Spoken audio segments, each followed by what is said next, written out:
Hello, welcome back. આવી ગયા મારા પ્યારા વિદ્યાર્થી ભાઈ બહેનો. યસ, તો આજે આપણે શ્રેણિક ચેપ્ટર ચાલુ કરવા જઈ રહ્યા છીએ. ગુજરાતી મીડિયમનું પ્લેલિસ્ટ નીચે ડિસ્ક્રિપ્શન બોક્સમાં છે એમસીક્યુનું, અને ઇંગ્લિશ મીડિયમનું પણ પ્લેલિસ્ટ નીચે ડિસ્ક્રિપ્શન બોક્સમાં છે. આપણે એમસીક્યુની પ્રેક્ટિસ કરી રહ્યા છીએ અને તમારા માટે જાનજીગરને જલેબી. ઓકે, તો ફટાફટ હવે ટાઈમ વેસ્ટ કરવા વગર ચાલુ કરીએ. પણ તમે ચેનલ પર નવા હો તો પ્લીઝ સબસ્ક્રાઇબ કરી દેજો, એટલે મને પણ મજા આવે, તમને પણ મજા આવે. અને તમે જે બધા એમસીક્યુ કરતા હો ને, તો સૌથી પહેલા હું જ્યારે અહીંયા એમસીક્યુ દેખાય ને તો પહેલા પોઝ કરી દેવાનું, અને પોઝ કરીને તમારે સોલ્વ કરવાની ટ્રાય કરવાનો, પછી ચેક કરવાનો કે મારો આન્સર સાચો આવ્યો કે ખોટો. તો તમને વધારે મજા આવશે. ઓકે, તો ચાલુ કરીએ શ્રેણિક. આગળના ચેપ્ટર્સ ઘણા બધા આપણે બનાવી કાઢ્યા છે, જેની લિંક નીચે ડિસ્ક્રિપ્શન બોક્સમાં અવેલેબલ છે. એટલે ભાઈઓ, જે લોકોને બાકી હોય એ લોકો જોઈ કાઢજો, એટલે શું તમારા લોકોને જિંદગીમાં મારા માટે કોઈ એમ દ્વેષ ના રહે. ચલો વાંચીએ હવે આગળ.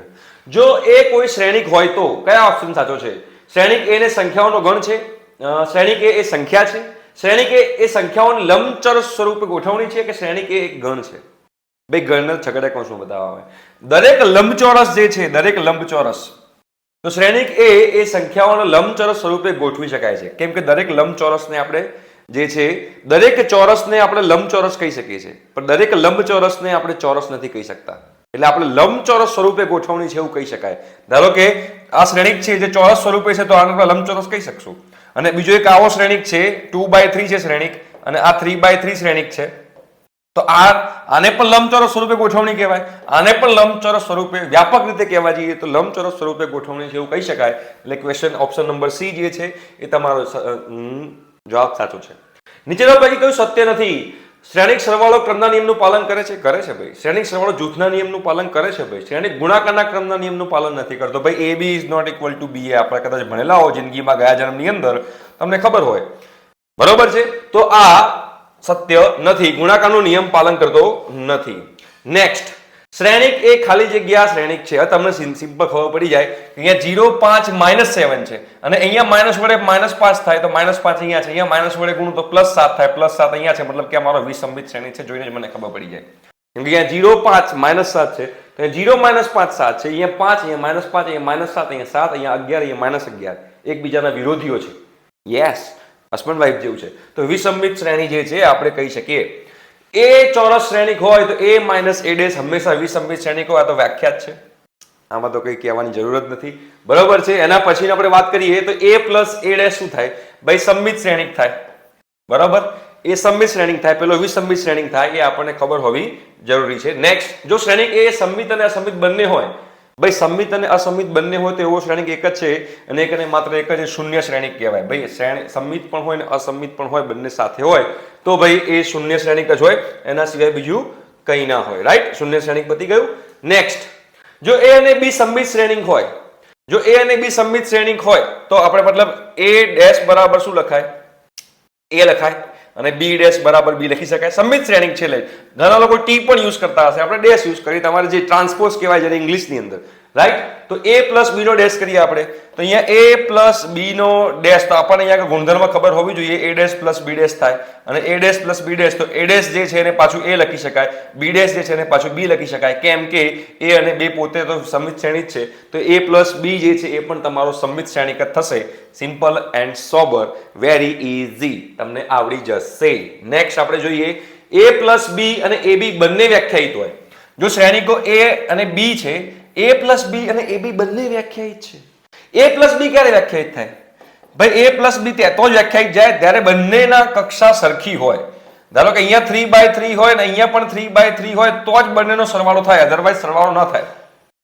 જો 2/3 હોય, 2/3 હોય ને 3/2 હોય તો આ બંનેનો કોઈ દિવસ સરવાળો શક્ય નથી. મતલબ કે સમાન કક્ષા તો હોવી જ જોઈએ, બરોબર. A + B કરવું તો તમારે સમાન કક્ષા હોવી જોઈએ. તો સમાન કક્ષા ક્યાં છે? જો સમાન કક્ષા આ છે. જો આ કોઈ ગમે તે શ્રેણિક હોઈ શકે, ખોટી વસ્તુ છે. ગમે તેની સમાન કક્ષાના જ જોઈએ. A અને B ચોરસ શ્રેણિક છે, પરંતુ કક્ષા સમાન ન પણ હોય, ના ચાલે, કક્ષા સમાન જોઈએ. A અને B સમાન કક્ષાના હા છે, ખબર પડી? તો સમાન કક્ષાના હોવા જોઈએ, એ આપણને ખબર પડવી જોઈએ. A અને B માટે જો AB = 0 હોય તો જરૂરી નથી કે A = 0 અને B = 0. A is not equal to 0 હોય, B is not equal to 0 હોય તો પણ A B 0 થઈ શકે. રાઈટ, એટલે ઓપ્શન નંબર D. આ તમારા નાના નાના કન્સેપ્ટ જે છે તમને ખબર હોવા જરૂરી છે. એ બી અને સી એ n ક્રોસ n નો શ્રેણિક હોય તો નીચેના પૈકી કયું વિધાન સત્ય છે? જો ભાઈ આ નક્કી ના કહેવાય કે AB બરાબર AC હોય તો B બરાબર C, જરૂરી નથી. પણ જો આ હોય તો A ઇન્વર્સ નું અસ્તિત્વ ધરાઈ શકે. આ સમીકરણનું પાલન થતું હોય તો A ઇન્વર્સ નું અસ્તિત્વ છે એ આપણું સત્ય છે. A સ્ક્વેર બરાબર 0 હોય તો A બરાબર 0 હોવું જરૂરી નથી બોસ. એટલે ઓપ્શન નંબર B જે છે એ તમારો જવાબ છે. નેક્સ્ટ, A અને B સમમિત શ્રેણિક હોય તો AB માઇનસ BA મારે કરવું છે. AB માઇનસ BA નો ડેશ આપણે ચેક કરીએ તો AB માઇનસ BA નો ડેશ શું થાય? તો ભાઈ AB નો ડેશ થાય માઇનસ BA નો ડેશ થાય.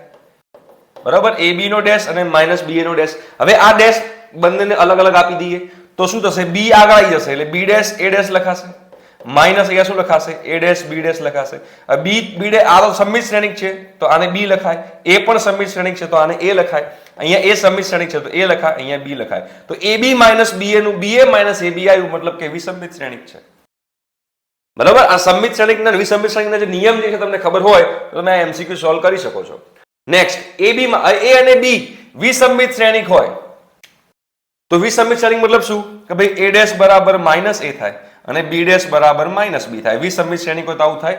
તો હવે મારે AB માઇનસ BA ચેક કરવું છે boss. AB minus BA check કરવું છે તો AB માઇનસ BA નો ડેશ કરી દઈએ તો શું લખાય? આને ભાઈ AB નો ટ્રાન્સપોઝ ડેશ લખાય માઇનસ BA નો ડેશ લખાય. આ ડેશ આપણે બંનેને અંદર અંદર આપી દઈએ, આપી દો તો આ આગળ પાછળ થઈ જાય એટલે કે B ડેશ A ડેશ થઈ જાય માઇનસ અહીંયા આગળ A ડેશ B ડેશ થઈ જાય. બરાબર છે, આવું થાય.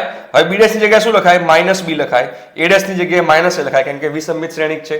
માઇનસ અહીંયા તમે જોશો તો તમને ખબર પડશે કે A ડેશ ની જગ્યાએ તમે શું લખશો? તો A ડેશ ની જગ્યાએ તમે માઇનસ A લખશો, B ડેશ ની જગ્યાએ માઇનસ B લખશો તો માઇનસ માઇનસ પ્લસ થાય એટલે આ BA થાય, આ તમારું AB થાય, વચ્ચે માઇનસ નું માઇનસ એટલે BA માઇનસ AB આવ્યું. AB માઇનસ BA નું BA માઇનસ AB આવ્યું, મતલબ કે વિસંમિત શ્રેણિક છે બોસ. સિમ્પલ છે, ક્લિયર છે. આઈ થિંક સો કે તમને લોકોને ખબર પડતી હશે કે મારું ભાવના તમને શું કહેવા માંગે છે. ઓકે, નેક્સ્ટ જોઈએ. જો A અને B વિસંમિત શ્રેણિક હોય, ભાઈ વિસંમિત શ્રેણિક હોય એટલે A ડેશ બરાબર શું થાય? તો A ડેશ બરાબર માઇનસ A થાય, B ડેશ બરાબર શું થાય? માઇનસ B થાય. જો વિસંમિત શ્રેણિક હોય તો હવે મારે AB પ્લસ BA ચેક કરવું છે. ઓકે, ચેક કરી લઈએ. AB પ્લસ BA નો ડેશ કરવો છે તો શું થશે બોસ? AB નો ડેશ થશે, યસ, પ્લસ BA નો ડેશ થશે, જીલકુ બિલકુલ હા. હવે ડેશ ને આપણે અંદર આપી દઈએ તો આગળ પાછળ થઈ જશે તો AB નું BA થઈ જાય એટલે B ડેશ A ડેશ થાય પ્લસ અહીંયા આગળ A ડેશ B ડેશ થાય. બરાબર છે. હવે B ડેશ ને શું લખાય? માઇનસ B લખાય. A ડેશ ને માઇનસ A લખાય કે વિસંમિત છે, માઇનસ A લખાય, માઇનસ B લખાય. તો આ BA થઈ ગયું પ્લસ આ AB થઈ ગયું, વચ્ચે સરવાળો છે, સરવાળો હોય તો જૂથનો એટલે ક્રમનો નિયમ લાગુ પડે તો આ AB ને આગળ મૂકું BA ને પાછળ મૂકું તો પણ ચાલે ને. AB પ્લસ BA તો AB પ્લસ BA નું AB પ્લસ BA જ આવ્યું, મતલબ કે સમમિત શ્રેણિક નીકળ્યો, સમમિત શ્રેણિક છે. બરાબર, આ તો સિમ્પલ સિમ્પલ તમને બધા આવડવા જોઈએ. હવે જો A એ 3/2, જોજો હવે સમજજો. A તમારો કયો છે? A તમારો 3/2 શ્રેણિક છે. A તમારો 3/2 શ્રેણિક છે. B અને C 2/3 શ્રેણિક છે. તો B તમારો 2/3 શ્રેણિક છે અને C પણ તમારો 2/3 નો શ્રેણિક છે. તો આ કયો શ્રેણિક બનશે? તો ભાઈ B તમારો 2/3 શ્રેણિક હોય, C તમારો 2/3 શ્રેણિક હોય તો B માઇનસ C પણ તમારો કયો શ્રેણિક હોય? B માઇનસ C પણ તમારો 2/3 શ્રેણિક હોય. હવે આ બંનેનો ગુણાકાર છે. જે પહેલા હોય એને ઉપર રાખો, જે પહેલા હોય એને ઉપર નાખો. અહીંયા A પહેલા છે તો A ને મેં ઉપર લખ્યો છે, B માઇનસ C નીચે, તો મેં B માઇનસ C ને નીચે રાખ્યો છે. નીચે રાખવા મારું માઇક પડી ગયું, વાંધો નહીં. તો અહીંયા આગળ જોશો તો A ઉપર, જે ગુણાકારમાં જે પહેલા હોય એને ઉપર રાખવાનું, બાજુવાળા નીચે રાખવાનું. તો આ 3/2 છે, આ 2/3 છે, આ બંને કેન્સલ થઈ જાય, બે સરખા હોવા જોઈએ તો જ ગુણાકાર થાય. તો આ બે કેન્સલ થઈ જાય, બચ્યું 3, અહીંયા 3, તો 3/3 નો તમારો મેટ્રિક્સ હોવો જોઈએ. બરોબર, 3/3 ઇઝ યોર આન્સર. બરાબર છે. આગળ વધીએ, 15મો ક્વેશ્ચન જોઈએ. જો અહીંયા આગળ A into BC કયો શ્રેણિક હોય તો પહેલા B અને C જોઈ લઈએ ફટાફટ. તો B કેટલા કે અહીંયા B અને C નો ગુણાકાર છે ને, તો B ઉપર રાખું, C નીચે રાખું. ભાઈ B કેટલા બાય કેટલાનો છે? B 3/3 નો છે. ઓકે, B 3/3 નો છે. C કેટલા બાય કેટલાનો છે? C 3/1 નો છે. C તમારો 3/1 નો છે. તો આ બંને કેન્સલ થઈ જાય તો BC કેટલા બાય કેટલાનો આવશે? BC તમારો 3/1 નો આવશે. BC તમારો 3/1 નો આવશે. હવે આ BC નો મલ્ટીપ્લિકેશન આની જોડે છે તો એનો A કેટલા બાય, પહેલા A છે, પહેલા A છે ને તો પહેલા A મૂકી દઉં. A કેટલા બાય કેટલાનો છે? 1/3 નો છે. અને BC કેટલા બાય કેટલાનો છે? BC 3/1 નો છે. તો આ બંને પાછા કેન્સલ થઈ જાય, બચ્યું આ, તો 1/1 તમારો આન્સર હોય. જે પહેલા હોય ગુણાકારની અંદર, જે પહેલા હોય એ તમારે ઉપર મૂકવાનું અને બાજુવાળું નીચે મૂકવાનું. જે કોમન હોય એટલે કે અહીંયા તમે કોલમ ને આની રો, એટલે કે આનો સ્તંભ અને આની હરોળ બે કેન્સલ થઈ જાય, 3/1 બને. એટલે આ તમને લોજિકલી તમે ઇઝીલી ક્લિયર કરી શકો એના માટે મારો પ્રયત્ન હતો. બરોબર છે. હવે જુઓ, આપણે A, B અને C થોડુંક તમારી શકુંતલા દેવી જગાડ દેવાની, તમારા મગજમાં થોડાક આમ ઓપ્શન તરફ પણ ધ્યાનમાં આપો, ફટ દઈને તમને ક્લિયર થાય. A આપેલો છે, B આપેલો છે, C આપેલો છે, તો નીચેનામાંથી કયું વ્યાખ્યાયિત થશે નહીં? પહેલી વસ્તુ એ કે આ કેટલા બાય કેટલાનો છે? તો ભાઈ આ 3/3 નો છે. અને આ કેટલા બાય કેટલાનો છે? આ 3/2 નો છે. તો આ બંનેનો કોઈ દિવસ સરવાળો થઈ શકે નહીં. તો અહીંયા તો સરવાળો બતાવ્યો છે. a² કેટલા બાય કેટલાનો થાય? a² બાય 3/3 નો થવાનો છે. 2b કેટલાનો થાય? 2b તો તમારો કેટલાનો થશે? અગેન તમારો 2b જે છે 3/2 નો થવાનો છે. તો આ બંનેનો કોઈ દિવસ મિલાપ થઈ જ ના શકે. મિલાપ થાય ને? કેમ મિલાપ ના થાય? કેમ કે આ 3/3 છે ને 3/2 છે, બંનેનો કોઈ દિવસ સરવાળો ના થાય. તો અહીંયા તો વચ્ચે સરવાળો બતાવ્યો છે, એટલે આ આપણો અમરીશપુરી છે, એટલે આપણું વિલન છે, તે વિલનને આપણે કાઢી મૂકીએ. બાય. તો એ આપણો વ્યાખ્યાયિત થશે નહીં. આ બધા કન્સેપ્ટ તમારા ક્લિયર હોય તો આપણને ખબર પડે. જો AB બરાબર x હોય, AB બરાબર x હોય, તો AB અને x એ ખાલી જગ્યા છે. બરોબર. તો AB ક્યારે થાય? જો અહીંયા 3 કેન્સલ થાય, અહીંયા 3 કેન્સલ થાય, તો 2/2 થવું જોઈએ. 2/2 છે? નથી. અહીંયા 3 2, આ તો થાય જ નહીં કોઈ દિવસ. કેમ ના થાય? આ બંને સરખા હોવા જોઈએ. અહીંયા આ બંને સરખા છે તો 2/2 નો બનવો જોઈએ. 2/2 નો નથી બનતો. અહીંયા આ બે સરખા છે તો તમારો 3/3 નો બનવો જોઈએ. 3/3 નો બને છે, તો આ તમારો આન્સર છે. બરોબર. જો આ બંને સરખા છે તો આ બંને ઉડી જાય તો તમારે 3/3 નો અહીંયા નથી બનતો. આ એક જ ઓપ્શન છે જે તમારા જે મેટ્રિક્સ મલ્ટિપ્લિકેશન એટલે કે શ્રેણિકોના ગુણાકારના નિયમનું પાલન કરે છે. બરોબર છે. એટલે એ આપણને ખબર હોવી જરૂરી છે. નેક્સ્ટ જો અહીંયા આગળ A તમારો કયો છે? A તમારો 3/4 નો શ્રેણિક છે. ધ્યાનથી સમજજો. B આપણને ખબર નથી, તો B ને આપણે A/B નો શ્રેણિક કહી દઈએ. B આપણને ખબર નથી, તો B ને આપણે A/B નો શ્રેણિક કહી દઈએ. ઓકે. અહીંયા આપણે A' લેવાનો છે. A'. તો A' કેટલો થાય? તો A' જે છે એ 4/3 નો થાય. હવે A' into B વ્યાખ્યાયિત છે. તો A' આ છે, તો B કેટલો છે? B તમારો A/B છે. બરોબર. તો A' into B વ્યાખ્યાયિત હોય મતલબ કે આ બે સરખા હોવા જોઈએ. આ તમારો B છે ને, આ તમારો B છે, A/B. તો A' into B વ્યાખ્યાયિત હોય મતલબ કે આ બે તમારા સરખા હોવા જોઈએ. મતલબ કે A બરાબર 3 થઈ ગયો. મતલબ કે B માં મને એટલું ખબર પડી ગઈ કે 3/B નો છે. આમાં શોધવાનું શું બાકી રહ્યું? B નું. B into A' પણ વ્યાખ્યાયિત છે. તો B તમારો શું છે હવે? તો B તમારો છે 3/B. બરાબર. અને A' શું છે? A' 4/3. તો હવે આ બંને પણ સરખા હોવા જોઈએ. તો B બરાબર શું હોવું જોઈએ? 4 હોવું જોઈએ. મતલબ કે મારો B જે છે, મારો B શ્રેણિક જે બનશે એ 3/4 નો બનશે. 3/4 ક્યાં દેખાય છે? આ રહ્યું 3/4. ભૂલથી ઉતાળમાં 4/3 ના કરી દેતા, બાકી દાવપાણી.com થઈ જશે. નેક્સ્ટ જોઈએ આપણે 19મો. ચલો, તો અહીંયા આગળ કયું શક્ય છે? કયું શક્ય છે? પેલા અહીંયા જો અહીંયા AB છે, અહીંયા AB છે, તો પેલા AB શક્ય છે કે નહીં ચેક કરી લઈએ. બરોબર. તો આ AB, તો આ કેટલા બાય કેટલાનો શ્રેણિક છે? આ ભાઈ 1/3 નો શ્રેણિક છે. અને આ કેટલા બાય કેટલા શ્રેણિક છે? તો 3/1 નો શ્રેણિક છે. તો આ બંને કેન્સલ થઈ જાય. 3 3 1/1 નો બને. કયો? AB. તો AB શક્ય છે.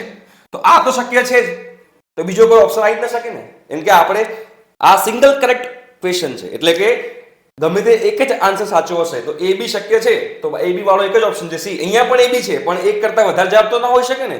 અહીંયા જો ક્વેશ્ચનમાં એવું લખેલું કે A અને B બંને કે B અને C બંને, તો તમારે બીજો ઓપ્શન ચેક કરવાની જરૂર પડત. પણ એ બીજો કોઈ ઓપ્શન તમારે ચેક કરવાની જરૂર નથી, કેમ કે એક જ ઓપ્શન તમને આપેલો છે, મળી ગયો. Okay, clear. તો હવે એની આગળ વધીએ 20મો. A અને B એ સમાન કક્ષાના ચોરસ શ્રેણિક હોય તો A - B. હવે અહીંયા A - B તમારે પેલી પૂર્ણવર્ગ પદાવલીની જેમ ઓપન નહીં કરવાનું, અને પૂર્ણવર્ગ પદાવલી જેમ ખોલવાનું નહીં. તમારે શું કરવાનું? A - B into A - B આવું તમારે કરવાનું. હવે તમે ચલો ઓપન કરો. A into A, A². A into B minus AB. B into A minus BA. -B - B plus B². તો આ તમારો જવાબ આવે, કેમ કે AB બરાબર BA નથી. ક્રમનો નિયમ માલુમ કરતો નથી, ગુણાકારનો નિયમ. AB is not equal to BA. એટલે આ તમારો આન્સર છે. A² minus AB. ઘણા બધા લોકો આ ક્લિક કરીને આવશે, આ કાં તો આ, પણ એકચ્યુઅલી આન્સર તમારો આ છે. ઓકે, ક્લિયર થઈ ગયું. તો આજના લેક્ચરમાં આટલું રાખીએ છીએ. બીજા કરીએ નેક્સ્ટ લેક્ચરમાં. આવો ને ફટાફટ, તો મજા આવશે. Thank you so much. Bye bye.